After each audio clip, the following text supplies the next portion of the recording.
우리 줌으로 예배를 드리는 지혜들과 함께 같이 인사를 해보도록 하겠습니다. 당신은 하나님의 특별한 존재가 되었습니다. 같이 한번 인사할까요?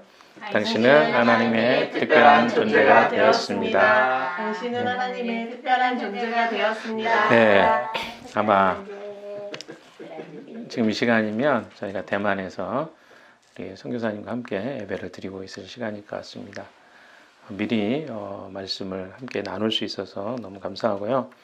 오늘 특별히 요한복음이 아니라 히브리서 말씀 잠깐 나누고 싶습니다. 히브리서 6장 1절에서 12절 말씀인데요.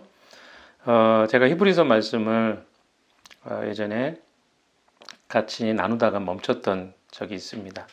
8장 중반 정도 나가다가 멈췄는데요. 언젠간 다시 시도를 해보려고 합니다. 그래서 오늘 특별히 우리 교회와 공동체에게 필요한 말씀인 것 같아서 이 말씀을 함께 나누고 싶습니다. 히브리서는 대상이 되는 독자들이 누구냐면 2세기 그러니까 약 100년이 좀 넘죠. AD 100년이 좀 넘는 기간에 혹은 이제 그 가까운 시기에 히브리인들에게 수신자가 히브리인들이고 저자가 누군가는 알려져 있지 않습니다. 많은 사람들이 생각할 때 바울이라고 이야기하는데 바울일 수도 있고 아닐 수도 있습니다. 그러나 분명한 것은 이 서신서의 수신자들이 히브리인들이라는 것입니다. 히브리인들에는 세 종류 부류의 히브리인들이 있었습니다. 첫 번째는 정통파 유대인들입니다. 즉 유대에서 태어나서 유대에서 살고 유대인으로 살았던 사람들, 그리고 유대교 신자들을 이야기합니다. 두 번째 히브리인들은 자기 개인적인 정황상 또 본토에 머물지 못하고 로마의 그 지역 하에서 흩어져 살고 있었던 유대인들을 이제 또 다른 헬라에 살고 있는 히브리인이라고 이야기를 합니다. 그리고 세 번째의 히브리인들인데 이들은 예수를 믿고 또 복음을 받아들여서 그리스도인으로 개종한 원래 유대교에서 기독교로 개종한 유대인들이 발생하게 되었습니다. 이들은 이제 세 가지 종류의 사람들이 있는데 이 히브리서는 말 그대로 히브리 기독교인들에게 기록한 서신을 이야기합니다. 그래서 그들에게 쓰여진 이 책은 실제로 디아스포라, 그러니까 로마가 통치하고 있는 그 흩어져 있는 기독교 유대인들을 대상으로 해서 쓰여진 서신이라고 할 수 있겠습니다.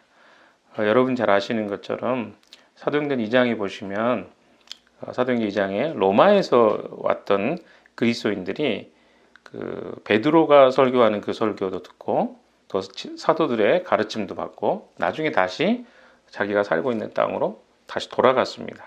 그래서 그곳에서 복음을 전하게 된다거나 그 기독교인으로 삶을 살아가는 사람들이 있었습니다.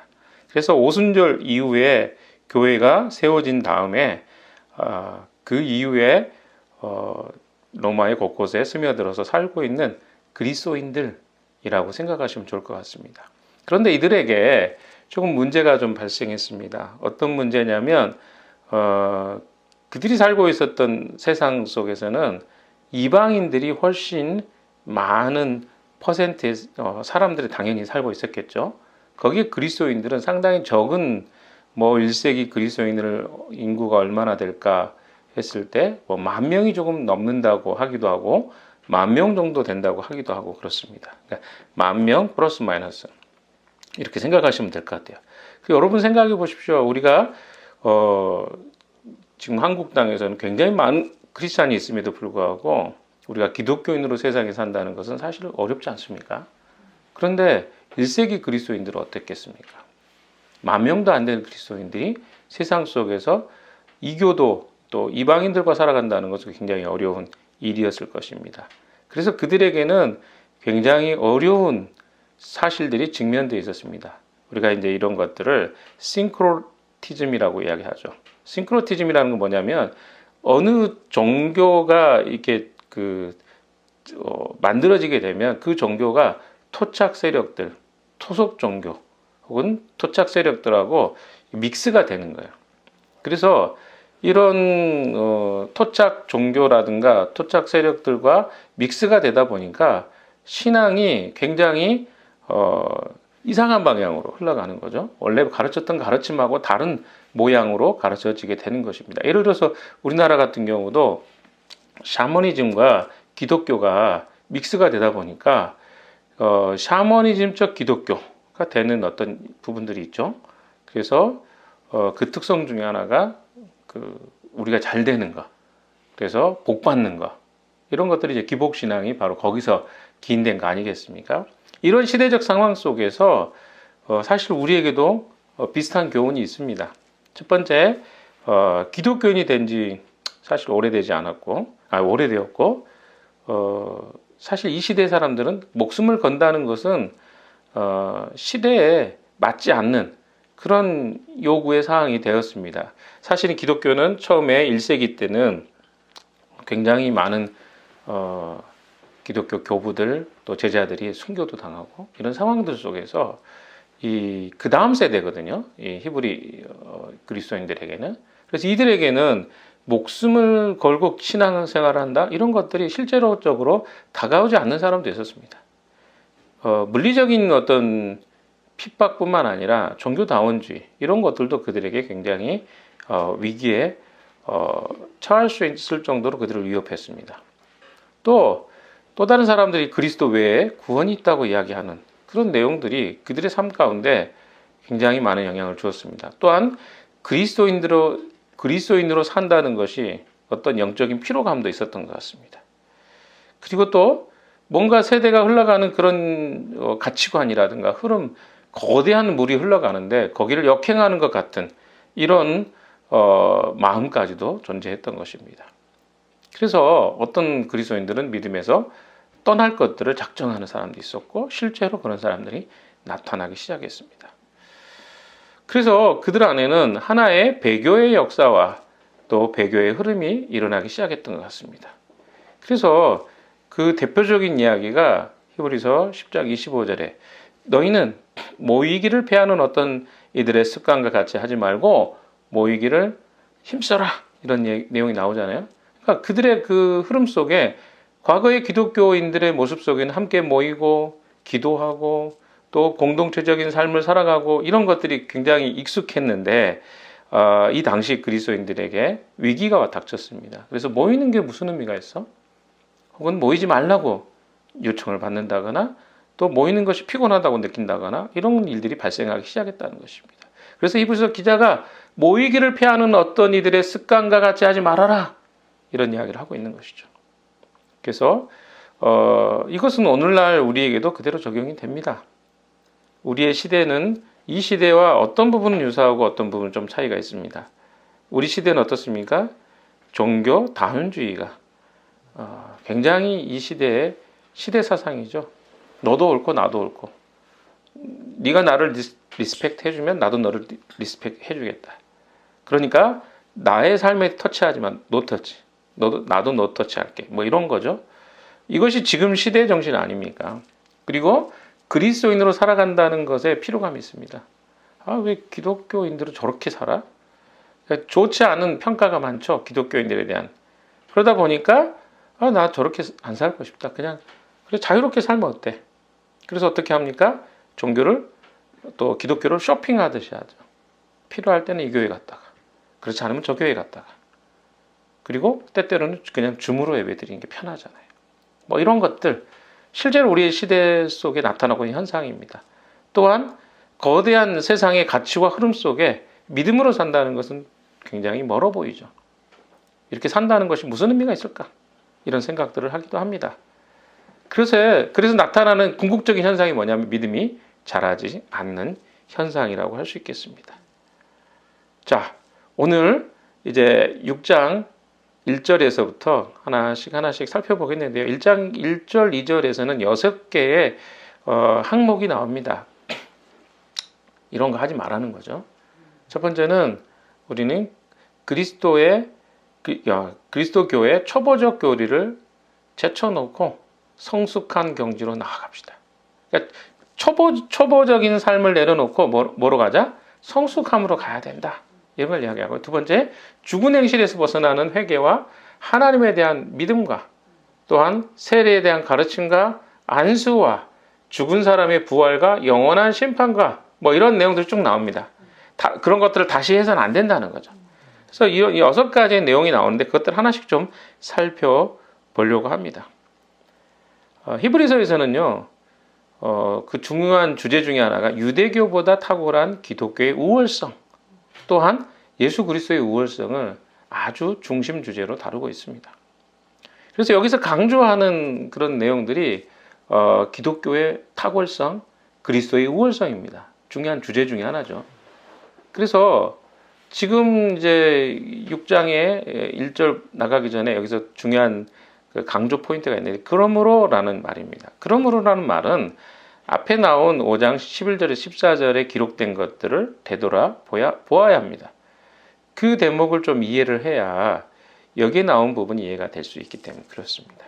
히브리서 기자는 앞에 있는 바로 앞에 부분입니다. 5장 11절 14절의 말씀을 통해서 히브리 사람들의 영적인 나태함을 꾸짖었습니다. 그들이 젖만 먹고 다른 것을 먹을 수 없는 아이 같다고 이야기합니다. 즉 그들이 하나님 말씀의 초보로서 누군가에게 다시 가르침을 받아야 한다는 것을 이야기합니다. 그러니까 이들이 이미 오랜 기간 동안 신앙생활을 했는데 또 새롭게 그들의 신앙을 기초부터 다시 배워야 되는 그런 수준에 와 있다는 것이죠. 즉 하나님의 말씀의 초보로서 누군가에게 또다시 가르침을 받아야 할 상태에 머물러 있다. 그 말은 뭐냐면 그들이 뭔가 잘못되어 있다는 것이죠. 근데 그게 어떤 영역이냐면 그들은 유대교의 모형적인 형식들에 굉장히 관심이 있었어요. 그러니까 눈에 보여지는 것들입니다. 그리고 그들의 관심은 어디에 없었냐면 예수 그리스도가 누구인지에 대해서, 그분과 인격적인 관계를 맺는 것에 대해서는 몰랐어요. 무지했어요. 그럼 어디에만 관심이 있어요? 눈에 보여있는 외적인 요소들. 그러니까 무엇을 해야 되고 어떤 참여하고 이런 것들에 대해서는 그들이 관심이 있었지만 실제적으로 그들이 관심이 없었던 것은 예수 그리스도와 인격적으로 만남을 한다든가 관심을 갖는다든가 이런 것들은 전혀 관심이 없었다는 것입니다. 예. 그래서 유대인들의 삶 속에서 이미 오랜 기간 동안 유대교의 그 가르침 속에 배워왔던 것들 중에 그들에게 습관이 되었던 것들이 여전히 남아있는 것이죠. 기독교인이 되었음에도 불구하고. 우리도 마찬가지입니다. 우리의 삶 속에서 기독교가 이제 우리에게 새로운 가치관으로 정립이 되었는데 여전히 우리에게 영향을 받는 것은 무엇입니까? 과거에 내가 믿고 알았던 가치와 생각들이 여전히 그리스도인이 되었음에도 불구하고 나에게 영향을 미치게 되는 것입니다. 주님이 누구이신가 보다 내가 사람들에게 어떻게 보이는가를 집착한다든가 그것으로 인해서 교회에서 그것 때문에 섬김을 하는 거죠. 사람들이 나를 어떻게 볼까 봐. 관계하고 아무 상관이 없는 것입니다. 이런 것들이 아마 그 당시에 히브리서가 기록된 그리스도인들의 모습과 우리의 모습의 유사점이라고 저는 생각합니다. 주님이 원하시는 것은 더 깊은 그리스도와의 교제, 관계를 맺는 것인데 그 주님을 잘 모르니까 깊은 관계를 맺지 못하는 상태가 되어버린 것이죠. 히브리서 기자는 배도 직전에 있는 히브리계 그리스도인들을 향해서 엄중한 경고가 필요했던 것 같습니다. 그래서 그들에게 예수 그리스도에게 집중하고 또 그들의 삶의 진정한 가치가 이 땅이 아니라 위로부터 즉 하늘로부터 내려와 있고 또 그것에 집중할 때만이 그들이 그리스도인의 삶을 온전히 이 땅에 살아갈 수 있다는 것을 이야기하고 있습니다. 또한 그들이 믿음의 연단을 받을 때 그들의 인내가 또는 시련을 당할 때는 그들의 믿음과 신앙이 굉장히 많이 흔들렸다는 사실을 히브리서 기자는 지적하고 있습니다. 참아내고 때로는 인내했어야 되는데 그들이 인내하지 못했던 것이죠. 눈에 보이는 결과와 시련이 훨씬 더 그들의 눈에 더 크게 보였다는 것입니다.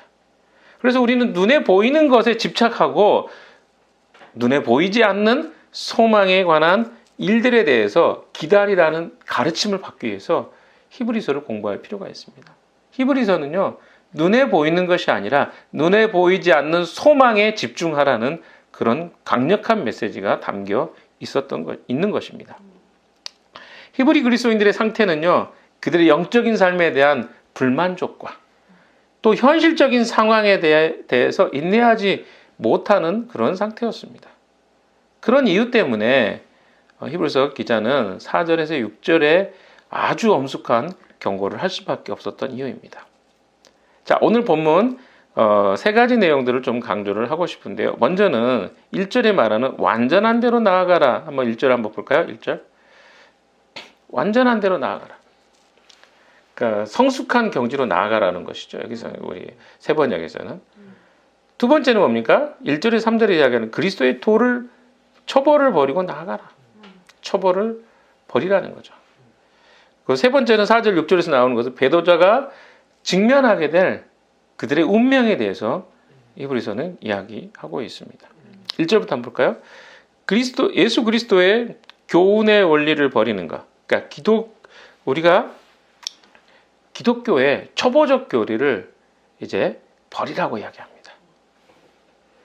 히브리 그리스도인들은요, 구약의 그리스도에 관해서 그들은 그 교훈에 집착했던 것 같습니다. 그 교훈의 ABC를 이제 떠나야 된다는 거죠. 왜냐하면 이 히브리 그리스도인들과 과거의 유대인들의 차이가 있다면 말씀 자체이신 예수 그리스도가 이 땅에 이미 오셨어요. 그리고 그분을 만나게 되었습니다. 신약 시대에서는 더 이상 그림자가 필요하지 않았습니다. 구약은 그림자를 보면서 모형을 통해서 예수 그리스도를 상상했어요. 그러나 그들은 이미 실체 되신 그리스도를 만났습니다. 경험하게 되었습니다.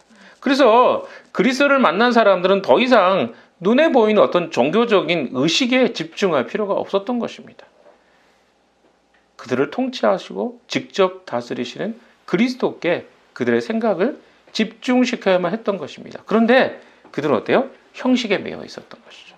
그 부분을 히브리서 기자가 지적하고 있는 것입니다. 그러니까 기독교의 초보적 교리가 있었던 것이죠.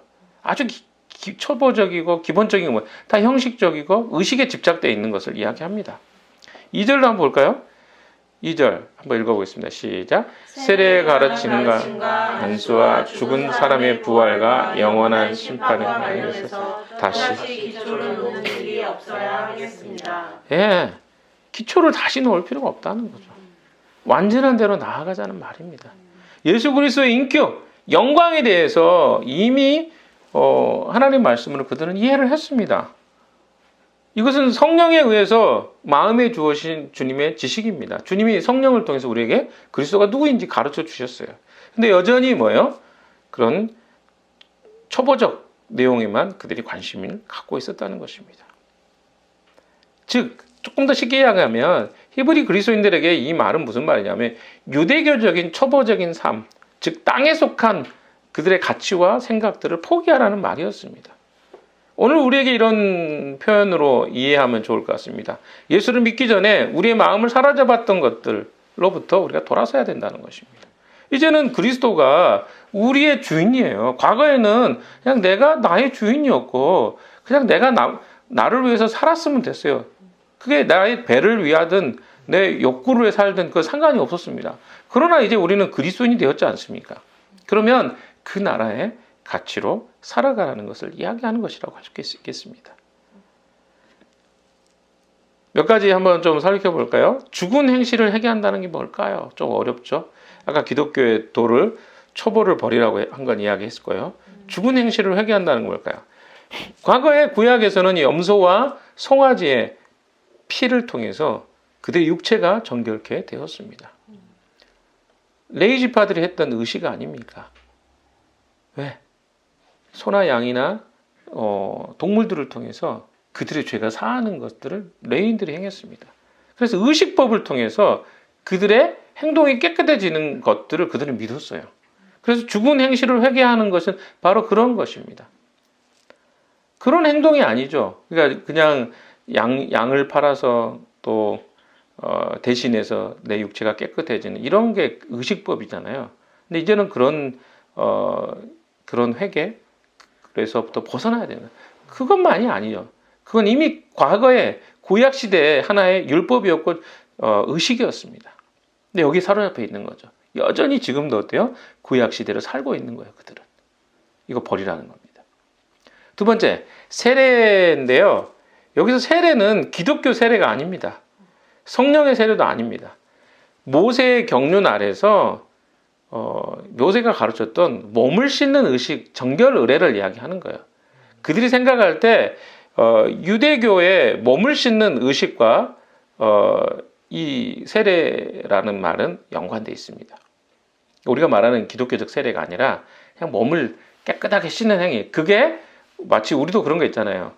뭐 과거에 정한수 떠놓고 몸을 정갈하게 목욕 제기하고 뭐 이런 비슷한 겁니다. 그런 형식의 의식들을 세례라고 여기 표현하고 있습니다. 여기서 말하는 세례는 이런 거 이제 더 이상 필요 없다는 거예요. 안수하면 뭡니까? 안수. 이건 구약의 내용을 언급합니다. 아론은 두 손으로 산 염소의 머리에 안수해서 이스라엘의 모든 불의와 범한 모든 죄를 고하고 그 죄를 염소의 머리에 두어서 다른 사람의 죄를 정가시키는 일을 했습니다. 그래서 그 염소가 대광야로 보내져서 죽게 하는 것이죠. 그래서 죄가 용서받는 이런 행위를 안수함이라고 이야기합니다. 이런 것도 이제 할 필요 없다는 것이죠. 네 번째는 무엇입니까? 죽은 자의 부활인데 죽은 자의 부활은 뭡니까? 유대인들에게 계시된 교훈인데요. 바리새인들은 죽은 자의 부활을 믿었습니다. 물론 사두개인들은 그것을 믿지 않았죠. 그러니까 이들이 전통적으로 믿었던 죽은 자의 부활입니다. 근데 이건 그리스도의 부활과 조금 다르기 때문에 물론 이것이 도움은 됩니다. 예수를 믿을 때. 그러나 과거에 그들이 전통으로 믿었던 그 육체적 부활에 대한 어떤 가르침, 이거 버리라는 것이죠. 이것도 과거의 것들이었어요, 전부. 영원한 심판에 관해서 유대인의 교회와 기독교의 대부분이 보편적으로 심판을 믿었습니다. 유대인들도 믿었고 기독교인들도 믿었습니다. 그래서 하나님께서 각 사람의 삶을 시험할 마지막 때 큰 심판이 있다는 것은 유대교인들도 알고 있었던 사실. 이런 것들 다 기초적인 것이라는 것입니다. 자, 그래서 이런 내용들을 통해서 4절, 6절을 굉장히 강하게 이야기하고 싶은 거예요. 4절, 6절 한번 읽어봅시다. 시작. 한번 빛을 받아서 하늘의 은사를 맛보고 성령을 나누고 받고 또 하나님의 말씀과 장차올 세상의 권능을 맛본 사람들이 타락하며 그들을 새롭게 해서 회개에 이르게 할 수 없습니다. 그런 사람들이야말로 하나님의 아들을 다시금 십자가에 못 박고 욕되게 하는 것이기 때문입니다. 히브리서 기자가 이 서신을 쓴 목적이 뭐였습니까? 로마 제국하에 흩어진 히브리계 그리스도인들에게 두 가지 핍박이 있었습니다. 로마 황제를 믿는 신앙의 문제였어요. 그러니까 황제가 신이었어요. 황제 숭배의 구조 속에 사회가 흘러갔습니다. 이것을 거부하는 자들에게는 신체적으로 혹은 물리적으로 사회적으로 어려움을 겪을 수밖에 없었습니다. 이것과 아울러서 본토 사람들의 위협이 있었습니다. 예수를 믿는 사람들에게는 본토의 이스라엘 사람들이 그들을 핍박하고 괴롭혔습니다. 여러분 아시죠? 바울이 복음을 전했을 때 바울을 협박하고 위협했던 사람 다 본토에서 온 사람들 아닙니까? 그래서 디아스포라 유대인들에게 굉장히 가혹한 맹렬한 공격이 가해지기 시작했습니다. 너희가 믿는 그리스도는 잘못된 것이다. 나사렛에서 그리스도가 날 수도 없고 그리스도가 메시아가 될 수도 없다는 것이었습니다. 또한 어떻습니까? 할례도 필요 없다 그러고 또 어떻습니까? 그들이 믿고 있던 새로운 가르침은요. 유대교와 반대되는 것들이 굉장히 많았습니다. 그러니까 당연히 싫어하죠. 그래서 이런 위협들이 그들에게는 실제적으로 놓여 있습니다. 아마 우리에게도 실제적인 삶에 내가 예수를 믿는 것 때문에 어려움을 겪는다고 한다면 우리 교회를 나오지 않을 사람도 은근히 있을 것 같습니다. 현실이 된다면 법적으로 교회를 다니는 것이 죄가 된다거나 사회적 불이익을 당한다거나 했을 때 계속해서 교회를 나올 수 있는 사람이 얼마나 될까요? 이 당시에는 그런 것들이 가능했던 시대였습니다. 그래서 이 히브리서 기자는요, 강력하게 이 신앙을 붙잡아야 될 것을 공고할 필요가 있었어요. 왜? 흔들리기 시작하니까. 그 공동체 전체가 무너질 수밖에 없는 그런 상황에 있었어요. 그래서 히브리서 기자가 4절에서 6절의 이야기는 굉장히 강력하게 이야기합니다. 한번 빚을 받고, 그렇죠. 구원의 빚을 받고, 하늘의 은사를 맛보고, 또 다른 표현은 하늘의 만나를 먹고, 하나님의 영적인 것들을 경험한 거죠. 민수기서에서 보면 70인이나 되는 장로들이 애언을 하는 내용입니다. 이런 것들이 이제 하늘의 만나를 경험한 것처럼, 그러니까 하늘의 성령의 어떤 체험을 한 거죠. 또 뭐 사무엘상에도 보면 애언자들이 막 애언하는 내용이 나옵니다. 그리고 사울도 애언하는 내용이 나오죠. 성령이 취해가지고 이런 것들을 보면 이런 당시에 근데 사울도 어떻습니까? 잠깐 그런 맛을 봤지만 그가 궁극적으로는 하나님의 사람이 아니었어요. 그래서 그의 삶은 비참한 말로 아니었습니까? 구약의 백성들이 이런 것들을 경험했습니다. 또한 하나님의 선한 말씀, 하나님의 말씀을 경험했어요. 그러니까 하나님의 말씀이 얼마나 달고 맛있고 또 그 말씀에 순종할 때 기쁨도 있었고 이런 것들이 그들에게 주어졌습니다. 그런데 어떻습니까? 여기서 떨어지는 자들이 있었다는 것이죠. 우리는 여기서 굉장히 혼란스럽습니다. 이 히브리서 6장은 제가 전에도 한번 말씀드렸던 기억이 나는데 우리가 신약 성경의 이 난해 구절 중에 하나입니다. 굉장히 어렵습니다. 이 본문을 어떻게 이해하는 것이. 근데 이제 이 부분에 대해서 제가 송태근 목사님 설교를 참조를 했는데요. 좋은 힌트가 되는 것 같습니다. 물론 뭐 100%라고 하기는 어렵지만 그렇지만 그 설교의 내용이 좋은 힌트가 될 것 같아서 여러분에게 좀 말씀을 드리고 싶습니다. 그러니까 송태근 목사님 이 부분을 히브리서 6장의 내용을 수사적 어법으로 해석을 했습니다. 수사적 어법이 뭡니까? 수사적인 표현이라는 거죠. 무엇에 대해서? 믿음에서 흔들리지 말 것을 가르치기 위해서 강한 어조로 어법을 사용해서 이런 표현을 했다라고 해석을 하시더라고요. 일리가 있다고 저는 생각이 듭니다. 난해한 내용이기도 하지만 이 내용 속에 그렇죠. 뭐 예를 들어서 자식들이 밥을 잘 안 먹잖아요. 애가 키도 잘 안 크는 애가. 그럼 부모가 뭐라고 합니까? 그럼 먹지 마. 그럼 나가. 뭐 이렇게 말하잖아요. 그럼 그게 무슨 의미예요?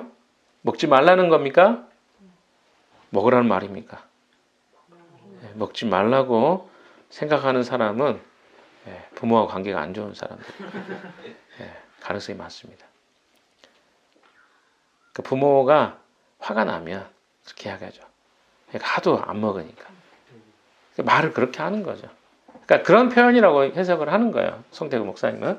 근데 뭐 다른 분들은 또 다른 해석이 있기 때문에 꼭 그렇게만 해석할 필요는 없다고 생각하지만 좀 우리에게 도움이 된다고 생각합니다. 해석할 때. 수사적 어법이라고 생각해도 문제는 없다고 생각해요.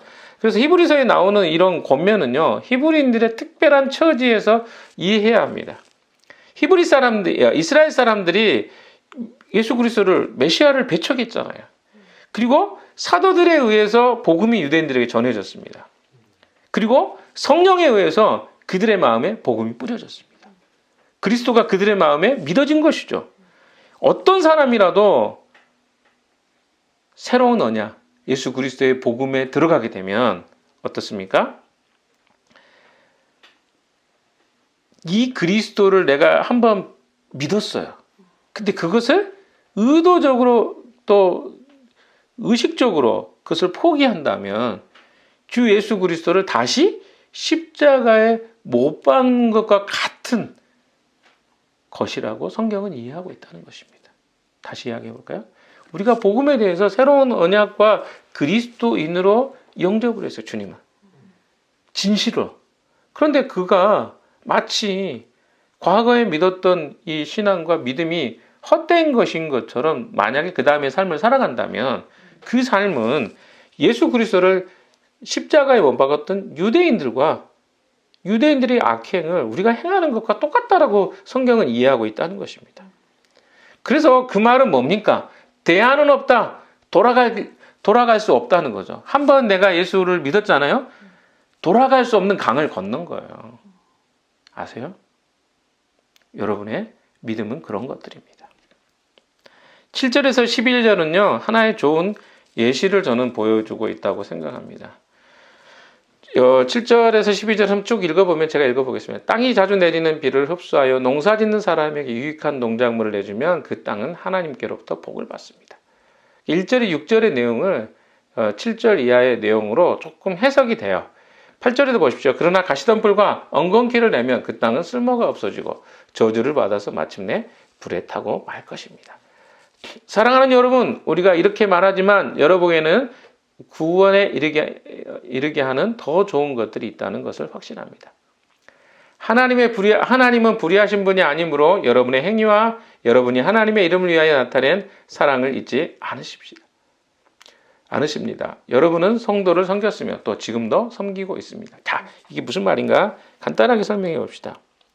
예수님께서 씨 뿌리는 비유를 우리에게 말씀해 주셨습니다. 그래서 그 옥토밭에 뿌려진 씨앗에 대해서 이야기했죠.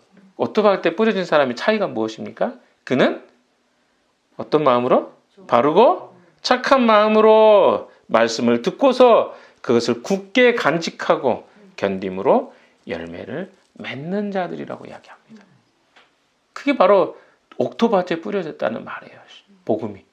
그래서 우리에게도 동일합니다. 예수 그리스도께서 말씀하신 것처럼 오늘 본문의 내용이 그거예요. 여러분이 정말 하나님의 말씀을 바르게 받아들였다면 거기에 가시덤불과 엉겅퀴가 날 수 없다는 것입니다. 그래서 10절 한번 다시 올려주세요. 10절에 보시면 뭐라고 있습니까?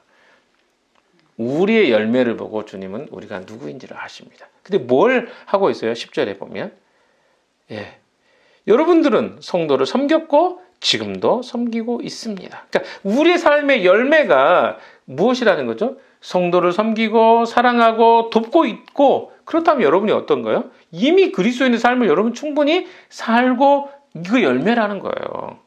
그 자체가. 그러니까 우리 안에 내가 어떤 사람 막 구원에 대해서 막 여전히 혼란스러운 사람이 있습니다.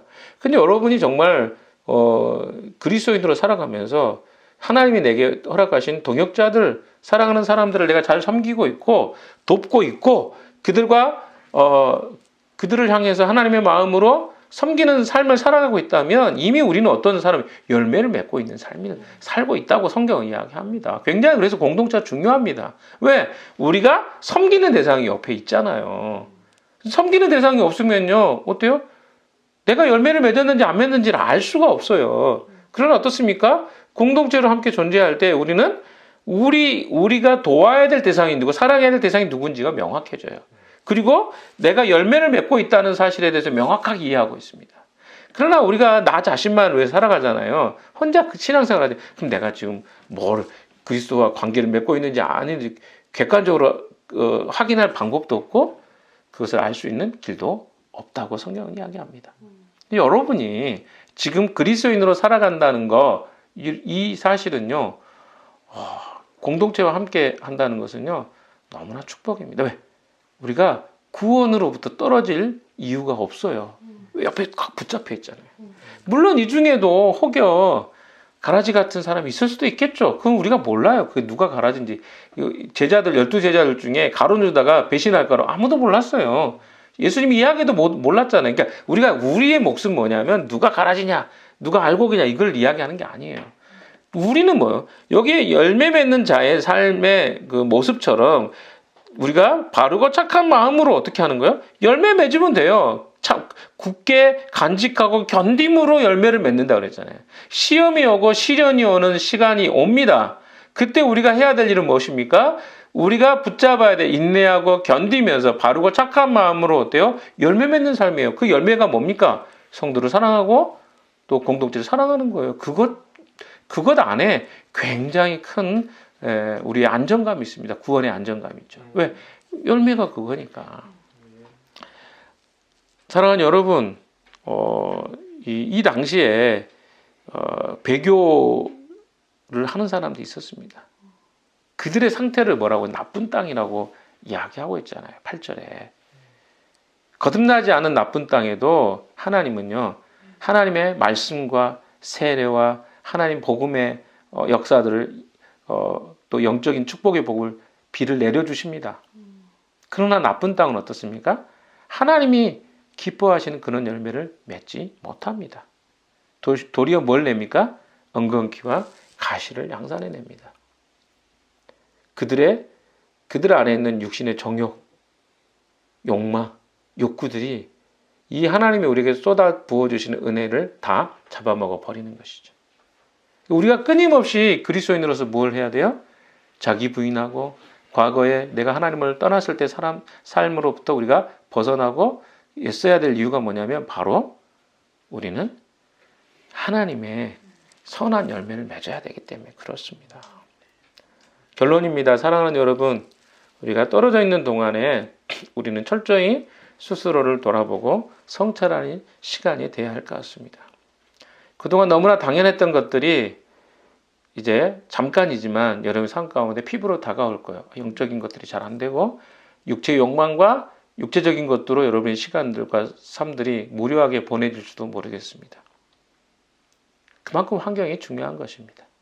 동역자들의 소중함을 느끼게 될 것입니다. 그것을 인식할 때 다시 우리가 공동체가 모였을 때 이것이 얼마나 축복이었는지를 우리는 고백해 가게 될 것입니다.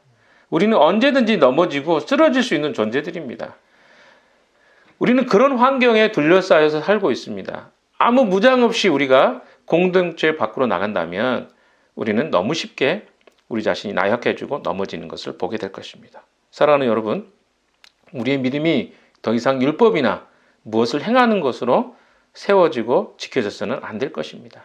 하나님과의 관계에 깊이를 두고 생활함으로써 우리가 어디에 서 있든지 흔들림 없는 신앙으로 세워지기를 기도합니다. 여러분, 상황과 상관없습니다. 신앙은. 근데 지금은 어떻습니까? 우리 상황에 흔들리고 의존되는 것들을 보게 됩니다. 그래서 여러분이 명절 기간에도 조금 내 안에 어떤 시간에 내 마음이 지금 공허해졌다거나 혹은 위기 상황이 될 것 같을 때 SOS를 치셔야 돼요. 여러분의 가정교회 멤버들에게 SOS를 치십시오. 기도해 달라고 요청하십시오. 혹은 수요나눔 지체들에게 요청을 하십시오. 가장 좋은 방법이 사랑방 지체들에게 요청하십시오. 그러면 어때요? 그들이 여러분에서 잠깐이지만 기도할 것입니다. 그러면 여러분 어떨까요? 그 기도와 시간들 속에 우리의 신앙을 다시 한번 견고하게 주님을 붙잡는 것으로 여러분 나아가게 될 거라고 저는 확신합니다. 이 명절의 기간이 유체 욕구와 욕망으로 휩쓸려서 그냥 보내는 시간이 아니라 우리의 신앙이 점검되고 훈련되는 그런 좋은 시간들이 되었으면 좋겠습니다. 저희도 대만에서 잘 지내다가 다음 주에 보도록 하겠습니다. 여러분 모두 승리하는 시간들 되시기 바랍니다. 기도하겠습니다. 살아계신 하나님 아버지 고맙습니다.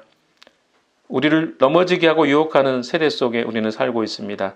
공동체와 함께 또 그리스도와 함께 우리 신앙이 연단되고 준비되어서 열매 맺는 자들 되기를 소망합니다. 하나님 우리를 지키시고 한 주간 동안 승리하는 저희들 다 되게 주시옵소서. 예수님 이름으로 기도했습니다. 아멘.